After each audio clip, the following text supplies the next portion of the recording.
Përshëndetje Arba, Kozeta, mirë se erdhët.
Goca, përshëndetje, si jeni?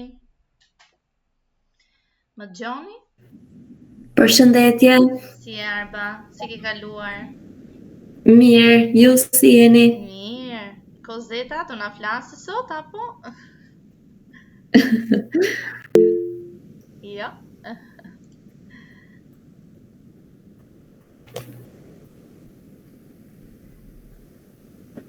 Përshëndetje, si jeni grupi? Kledja mirë, si e kaluat javën? Mirë, faleminderit. I si e?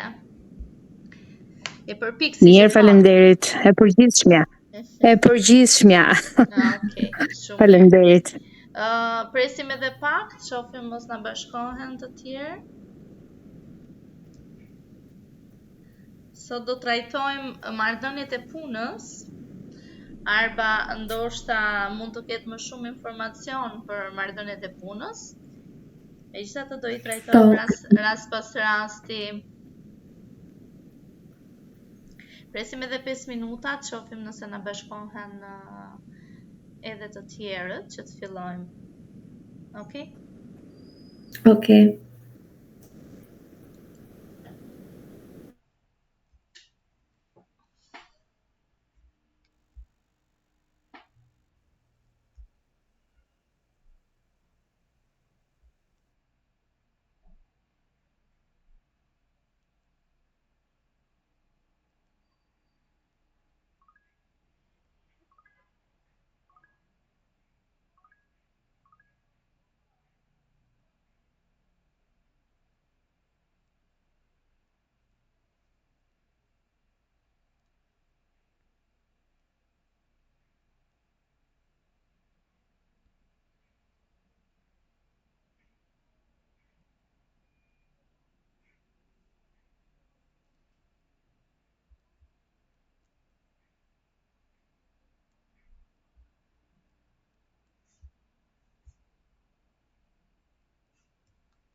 Përshëndetje Jonada, si e?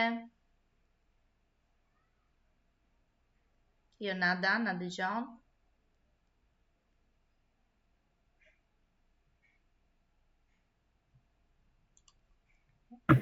Përshëndetje, si jeni? Mirë, si kaloi java? Më dëgjon njëri? Po, të dëgjojmë. Po, Si kaloi java? më falë se unë asë në do tek mesazhi, se më shpyshë telefoni, e s'kthej dot në kështu përgjigje. Okej. Kështu që faleminderit shumë që më shkruajtët. Okej, si kaloi java? Po mirë, hajt. Më shumë mezi po prisja trajnimin se sa punët të tjera. Okej, mirë. Ja po presim edhe pak, na bashkohet edhe pjesa tjetër edhe fillojmë. Juve mirë ju kaloi? Pjesa tjetër? Mirë. Unë faktikisht në trajnimin e radhës së shkuar, lash një detyrë që nuk e di nëse ka bërë dikush nga ju. Unë kam bërë. Unë jo, se kam pasur një problem pak serioz këto 2 javë, edhe se ti nëse doni mund ta bëj edhe për ta dërguar herën tjetër. Po. Arba, e kishit bërë dhe ju, apo jo?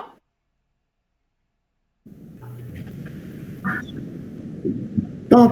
Po, okej, mund na i bëni share nëse e ke bërë, mund ma dërgosh edhe mua në WhatsApp edhe mund të bëj share më vonë. Ose nëse nuk dëshiron ta bësh share, Në fakt, ta shoh edhe ta komentoj. Në fakt unë kam bërë. Në fakt. Jo, unë në fakt bëra vetëm atë që ishte për njoftimin e punës, atë mund ta bëj share, kurse tjetrën e kam bërë në fletore që mund t'ja lexoj kështu, po mund ta nis edhe më vonë ose herën tjetër, kur të doni, ose e nis pak më vonë, domethënë te grupi që ta shkruaj në Word.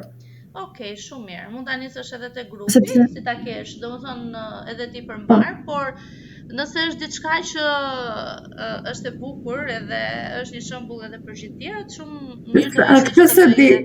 Okej, ta shpërndaj edhe në grup. Këtë se di. Kozeta më thot që nuk e ka përgatitur, nëse lexova mirë. Kozeta? Po e ka shkruar këtu te chat. E mendoj që do e dërgoj në ditët në vijim, thotë. Okej. Rëndësi ka që edhe të praktikoni veten në këto detyra, sepse është mirë shifet më pas dhe sa rezultat jep pjesa e tretë. Siç edhe përmenda, sot do trajtojmë menaxhimin e marrëdhënies së punës, që është shumë e rëndësishme. Mund të fillojmë dhe në momentin që na bashkohet pjesa tjetër, rikthehemi në disa detaje kryesore. Arrini ta shihni screenin? Po. Po? Ja po e hap. Po. Okej, shumë mirë. Okej. Tani, çfarë do të trajtojmë ditën e sotme?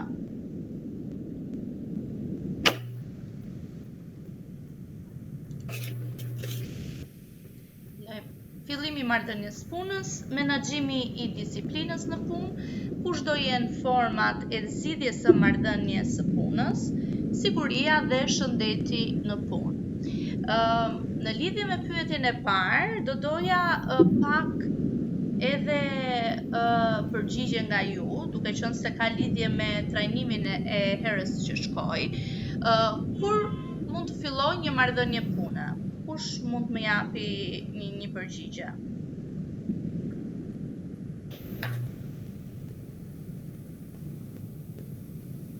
Jonada, Arba, Kozeta? Unë mendoj se fillimi i marrëdhënies së punës fillon në momentin që personi që ka plotësuar apo kontratën apo si mund ta quash, domethënë që ka bërë ka pranuar të gjitha kushtet e punës e të tjerë, edhe që është gati për të filluar, mendoj se Ka shumë kam idenë se ta shpjegojmë. Është shumë e drejtë kjo që sapo the, sepse nisur nga pjesa e rekrutimit që zhvilluam edhe në trajnimin e shkuar. Në fund fare të trajnimit ne bëmi prezantim të ofertës së punës, rastet kur kandidati pranon ofertën e punës dhe tani jemi në fazën që një kandidat e ka pranuar ofertën e punës apo jo. Okej, kështu që jemi në fazën që kushtet e oferta janë pranuar. Nga ana tjetër, duhet caktuar data e fillimit të punës, e cila mund të përcaktojë edhe te oferta. Dhe fillimi i marrëdhënies së punës e para ka të bëjë me përgatitjen e dokumentacionit të punësimit, sepse nuk mund të fillosh punë nëse ti nuk plotëson atë setin e dokumentave, disa të cilat janë detyruese dhe disa të tjera që janë shtesë për plotësuar dosjen tuaj. Deklarimi i punonësit në sistemin e tatimeve apo e-filling që quhet, deklarimi bëhet 24 orë minimalisht përpara. Dhe për të bërë deklarimin në sistemin e tatimeve duhet një kartë identiteti, numri sigurimit, në mënyrë që të regjistrohet. Në deklarimin e personit në sistemin e tatimeve duhet të ketë parasysh dhe pozicionin në cilën ne e kemi vendosur këtë kandidat, i cili duhet të përputhet me deklarimin në tatime. Lidhja e kontratës së punës dhe trajnimi fillestar. Do t'i kalojmë hapasapi të gjitha në mënyrë që të kemi më shumë informacion për secilën nga pikat. Lista e dokumentacionit për fillimin e punës. Tani, për sa i përket dokumentacionit në fillimit punës, varet edhe nga kompania, megjithatë janë disa dokumenta të cilat janë të detyrueshme për të qenë pjesë e dosjes së punonësit, por edhe për të filluar punë, siç është raporti i aftësisë për punë. Është detyrim ligjor për gjithë personat që do të fillojnë punë që të kenë raportin e aftësisë për punë. Kështu që ky është një dokument i parë i cili është i detyrueshëm. E dyta është libreza shëndetësore, e kam shënuar në rastet nevojshme sepse janë disa pozicione të cilat nuk e kanë të nevojshme. Për shembull, për personat të cilët punojnë në administrat, nuk është e nevojshme të kenë një librezë shëndetësore, por për personat që punojnë në hoteleri, që kanë kontakt me ushqimin, janë të detyruar që të kenë një libresë shëndetësore. E treta është dëshmia, unë kam vendosur e certifikatën personale, por këto janë dokumenta që gjenerohen nga sistemi i Albania tashmë, dëshmia e penalitetit. Edhe ky është një dokument i cili është mirë që ta kemi më përpara se kandidati të fillojë punë në kompani. Ka kompani të cilat nuk pranojnë që personat që punësohen të kenë precedent penal. Jo për t'i diskriminuar, por është edhe një çështje zgjedhje e kompanisë. Nëse do të ketë persona të cilët kanë apo jo precedent penal dhe dëshmia e penalitetit të tregon që ky person nuk është i dënuar në një fash në një periudhë 10 vjeçare, sepse më herët nuk është se të jep info, po megjithatë është një dokument që në këtë mënyrë specialisti i burimeve njerëzore është i mbrojtur në thonjza nëse merr një person i cili nuk ka precedent penal, sepse i është kërkuar që në kompani mos të ketë asnjë person me precedent apo të jetë i dënuar më përpara. Diploma, kualifikime.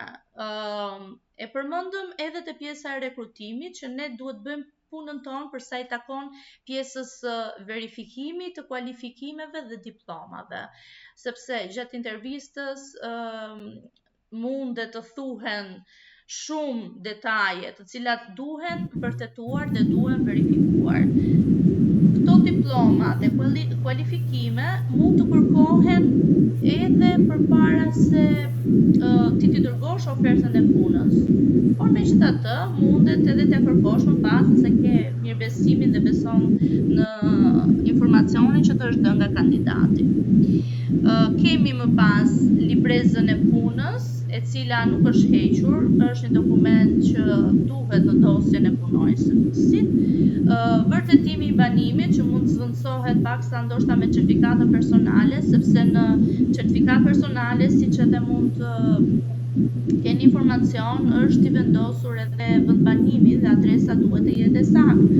Ka shumë arsye pse duhet adresa e saktë, të cilat edhe mundet i trajtojmë më vonë. Dhe llogaria bankare, sepse në fund të fundit duhet kaloj paga në llogari, kështu që duhet dhe një llogari bankare. Këto janë disa nga dokumentat e punësimit që kërkohen. Në varësi të pozicioneve mund të ketë dokumenta të tjerë shtesë, mund të ketë certifikata specifike të pozicionit të punës, patent në rastin e pozicioneve të cilat persona që janë në përdorim të mjetit dhe kanë të detyrueshme të pasurin një patent. Pasi kemi listën është edhe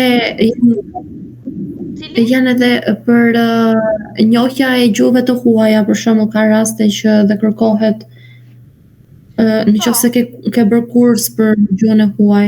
Po, e kemi shënuar të diploma dhe kualifikime. Këtu përfshihen edhe kualifikime, trajnime që mund të kesh zhvilluar, certifikatat të gjuhës së huaj, nëse ti në vendin e punës duhet të komunikosh në gjuhë të huaj. Domethënë, të gjitha dokumentat që një punonjës dorëzon të burimet njerëzore, është e mira që dosja të plotësohet, sepse për çdo lloj rasti mund kërkohet kjo dosje të bëjë verifikimet të personit që është marrë në punë. Në momentin që ti e plotëson të gjithë dosjen e punonjësit, edhe ti je i mbrojtur për punën që ke bërë dhe e ke të vërtetuar që gjithçka është në letra e shkruar, diplom, kualifikime. Domethënë mbrojmë edhe veten, por edhe vendin e punës. Bëhet deklarimi në sistemin e tatimeve, deklarimi siç thash bëhet minimalisht 24 orë përpara, mund të bëhet edhe 2 ditë përpara, por kjo është minimalja.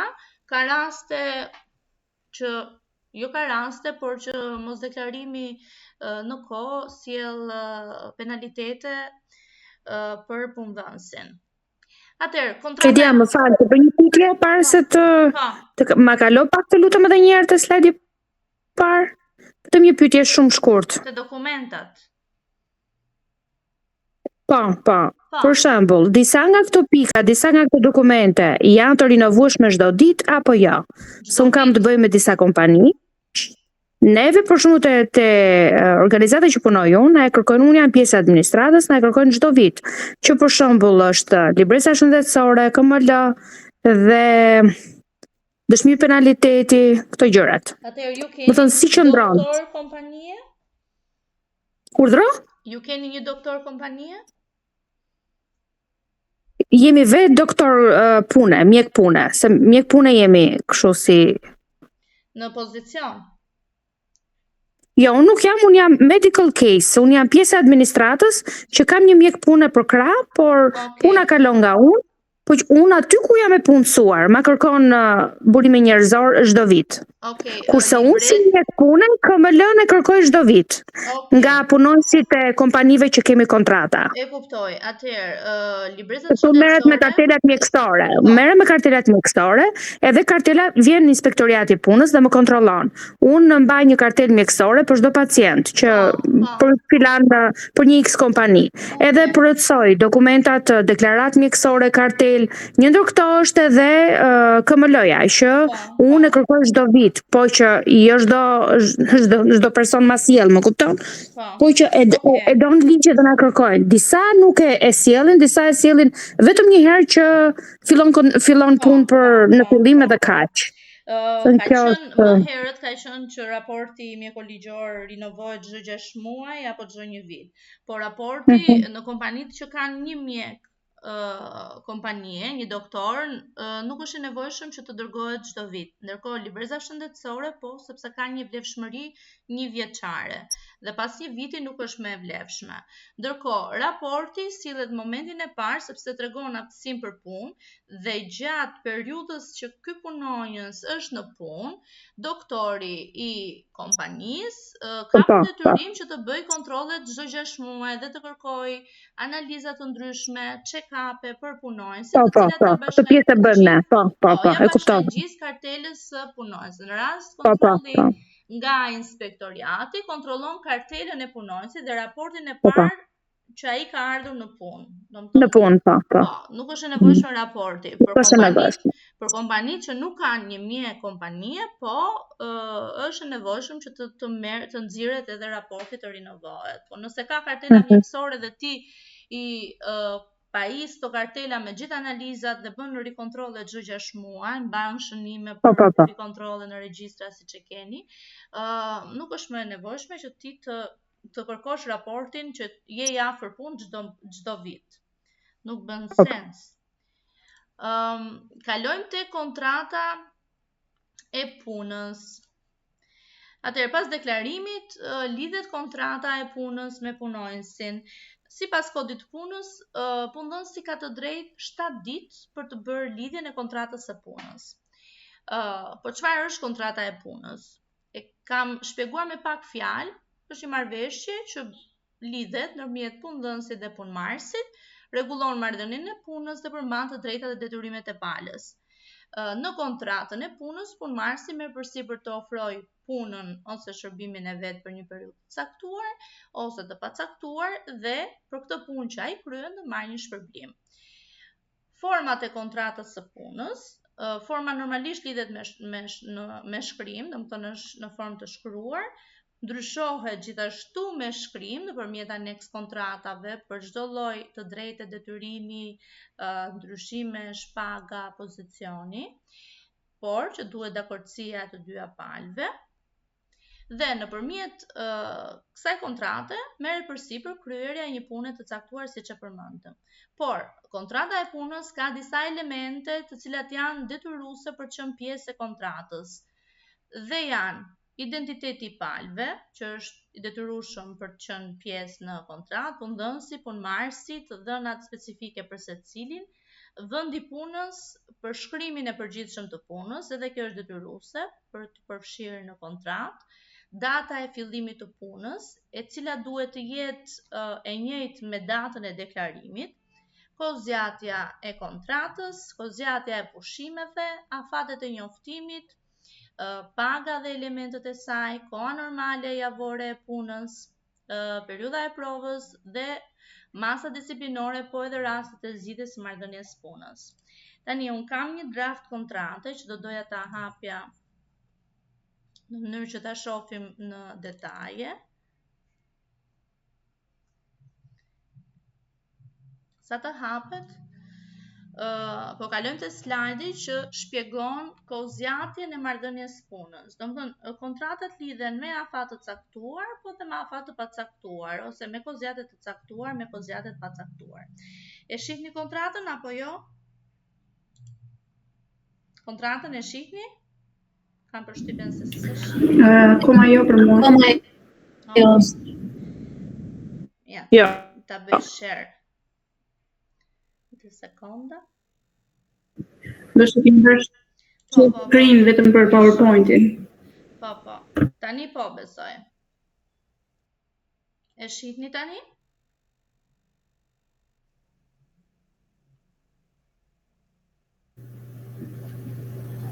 Po.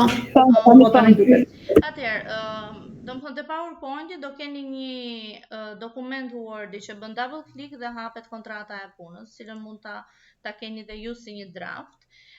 Te kontrata e punës, pra siç përmendëm, elementët të detyrueshëm për të qenë pjesë janë palët, punëdhënës, punëmarrës.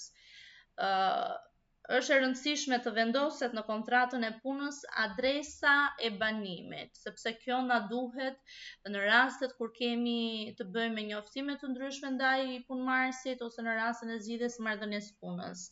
Dhe adresa e banimit duhet të jetë e saktë, siç është e deklaruar në certifikatën e dorëzuar apo në vërtetimin që është dorëzuar për adresën e banimit. Kemi objektin e kontratës, që përcakton gjithashtu edhe pozicionin në të cilën ky punonjës do të punësohet në kompani, përshkrimin e punës gjithashtu, i cili bashkëngjitet në kontratë në formë aneksi. Në kontratë është e mira të përcaktohet edhe vendi punës, sepse ka për shembull kompani të cilat nuk janë vetëm në Tiranë, por mund të jenë edhe në rrethe dhe në rastet e transferimeve që mund të jetë në një moment të caktuar, duhet edhe miratimi i punëmarrësit në këto raste. Prandaj specifikisht duhet vendosur në vendi punës, do jetë në Tiranë apo do jetë në Fier apo në vende të tjera në cilat kompania operon. Te pranimi në punë kemi dokumentacionin që ne e pam dhe është mirë të jetë edhe në kontratë, afatin e kontratës, domethënë kemi kontrata me afat të caktuar, 1 vjeçare, 2 vjeçare, e cila në përfundim të afatit përfundon edhe marrëdhënia e punës, por mund të zgjatet në formë të heshtur apo mund të zgjatet edhe me shkrim, nuk është problem dhe kalon në afat të pacaktuar. Kemi gjithashtu edhe kontrata me afat të pacaktuar që afati i këtyre kontratave nuk përcaktohet. Thjesht kanë një periudhë 3 mujore që konsiderohet periudha e provës. Koha normale ditore dhe javore e punës. Kjo është specifikisht sipas kodit të punës, por në rast të kompanive që punojnë dhe ditë shtuna dhe ditë diele, është e mira të specifikohet se çfarë ndodh në këto raste, mënyra se si do paguhet kjo ditë apo dhe se si do kompensohet, gjithmonë duke ju referuar kodit punës. Përcaktohet paga, e cila duhet kalojë nëpërmjet sistemit bankar në vlerën bruto, por mund të përcaktohet edhe në neto për punonjësit të cilët ndoshta nuk mund ta bëjnë dot atë llogarinë sa shkon paga neto dhe sa është paga bruto. Pushimet vjetore të paguara. Këtu kemi një ndryshim me këtë ligj, unë kam pak versionin e vjetër, janë 22 ditë kalendarike nga 4 javë kalendarike që kanë qenë, dhe të drejtat dhe detyrimet e punëmarrësit, punëdhënësit, të cilat janë në varësi të kompanisë dhe çfarë doni ju të shënoni në kontratë.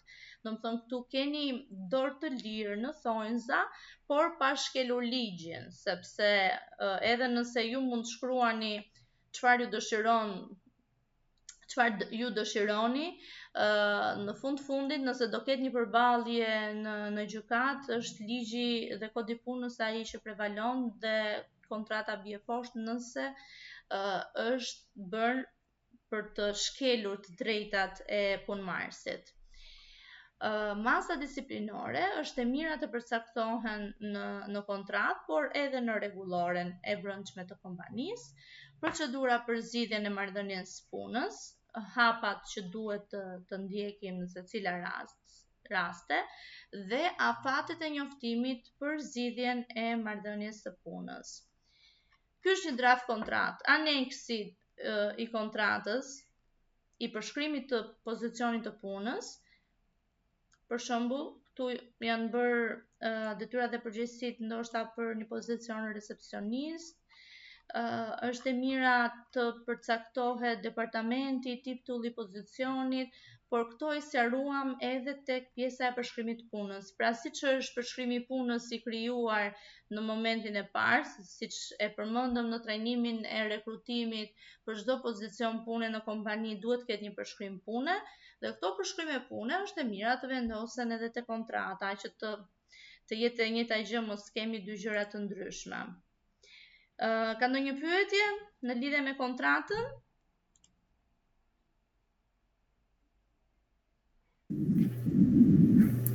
Jo. Jo. Si u du kontrata?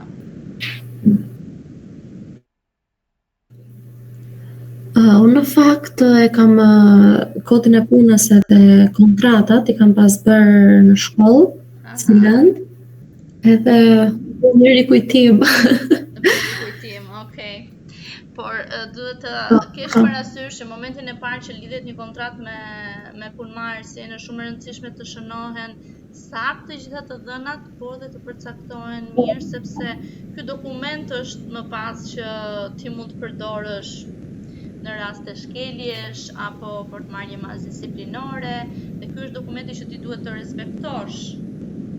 Kështu që është shumë e rëndësishme. Megjithatë, draftet e kontratave në kompani krijohen në fillim të vitit, mund të ketë rishikime, nuk është se ndryshojnë, por në momentin e parë që ky draft krijohet nga juristi, që mund të jesh edhe ti arba në një kompani që të draftosh kontratën, duhet të kesh parasysh që kontrata të ketë të gjitha elementët detyrues sipas kodit të punës, të përcaktojë të drejtat dhe detyrimet e të dyja palëve, dhe ideja është që mos të mbrohet vetëm punëdhënësi, po të dyja palët të jetë pak në ekuilibër nga të dyja krahët. Atëherë, siç e tham, në kontratë kemi kontratën me afat të caktuar dhe me kozgjatje të pacaktuar. Kur përfundon kontrata me afat të caktuar, përfundon marrëdhënia e punës. Megjithatë, ka raste që shtyhet përtej këtij afati, dhe në këtë rast kemi një kontratë që zgjatet në heshtje dhe afati konsiderohet afati pacaktuar. Ndërkohë kemi dhe kohën e provës, që janë 3 muajt e parë të punës, me përjashtim të rasteve kur palët kanë lidhur një kontratë për kryerjen e së njëjtës punë.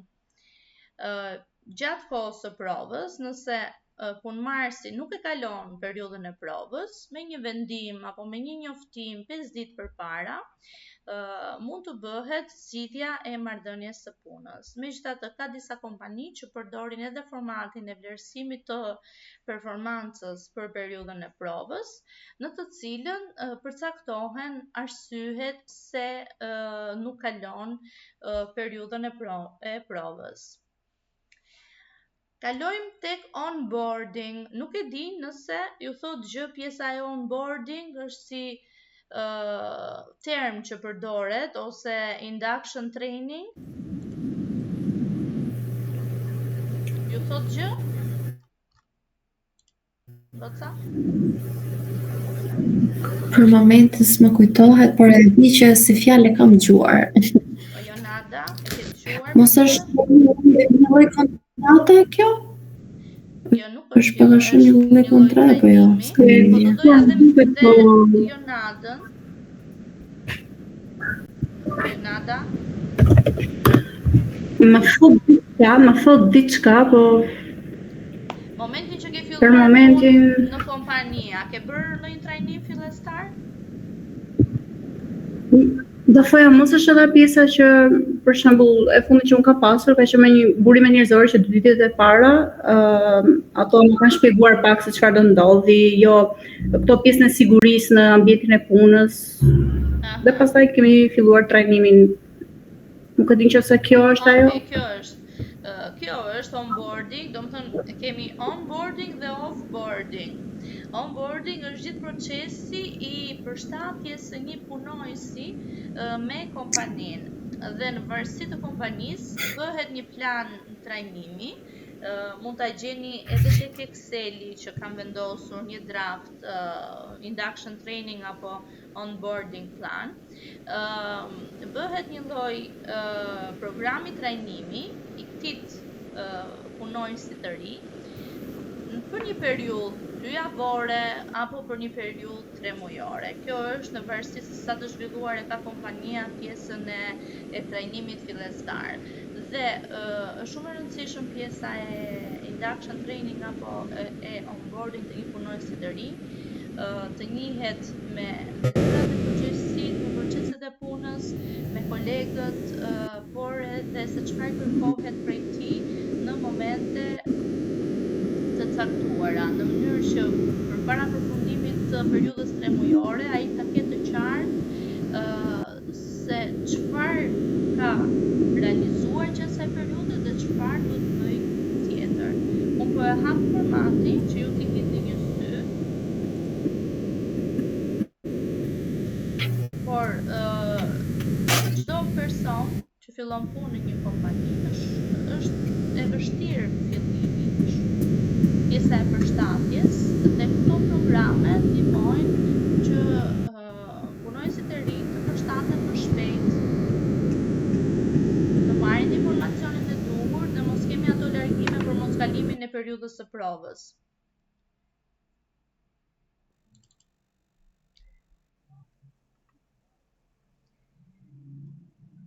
Atëherë, kalojmë te slajdi tjetër sa të hapet fajli I Excelit. Kështu që kush do punoj burime njerëzore mund ta gjejë një fajl të tillë dhe mund ta përdori.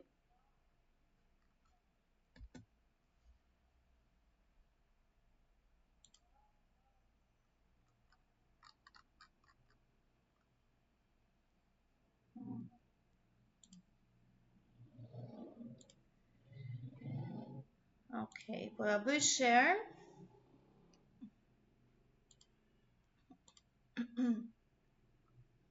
Dhe më thoni në momentin që do ju shfaqet. Okej. Tani e shihni? A e shihni?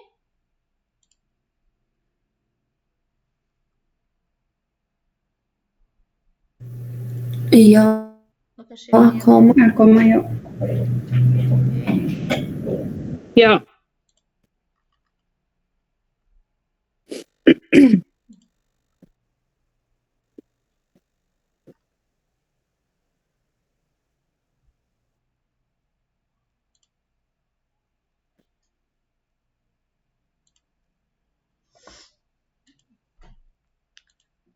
Do doja që ta shifnit edhe këtë. Okej, tani?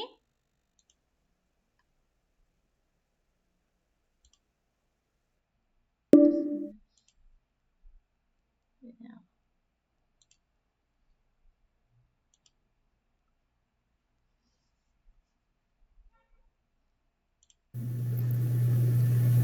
Akoma jo.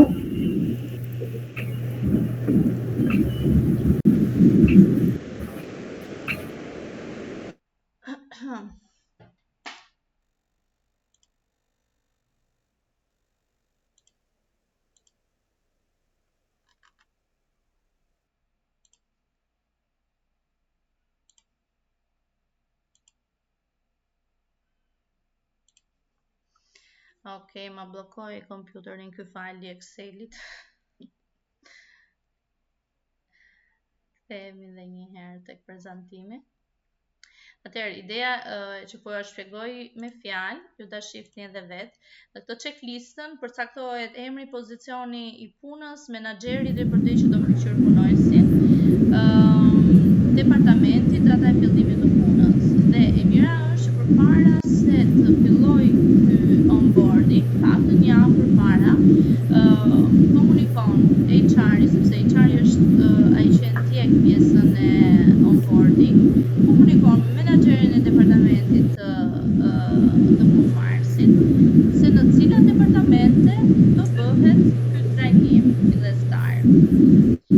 Dhe ideja është që të përcaktohen disa bullet points, domethënë çfarë do trajtojnë në secilin departament, për çfarë çështjesh do trajnohet nga departamentet specifike, në mënyrë që dhe departamentet të përgatiten. Kështu që vendose këto në lidhje me detyrat dhe përgjegjësitë gjithçka, jo në ajër. Vendoset aktiviteti që do ketë për një periudhë 2 javore për pjesën e trajnimit fillestar, por edhe më gjerë në raste kur duam që ta zgjerojmë edhe më tepër. Okej? Kështu kur të hapni PowerPoint-in, do keni mundësi që ta shihni onboarding dhe të krijoni një ide në raste të caktuara, nëse do jeni menaxher apo nëse do jeni njerëzore. Okej? Ka ndonjë pyetje? Po. Okej, tani përpiqem të hap edhe një herë. Ja, ndërkohë. E shihni slide-in apo jo ende?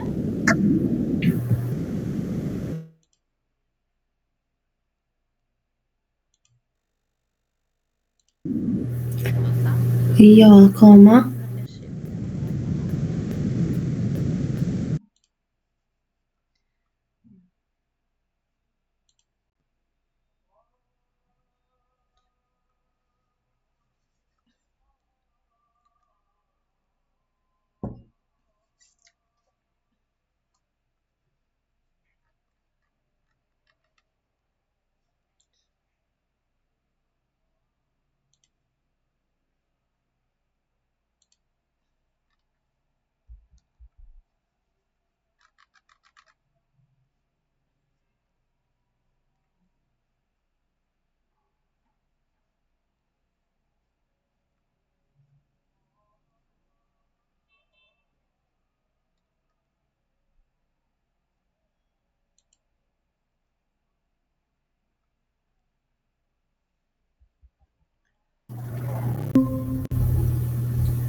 Do ta ndjesën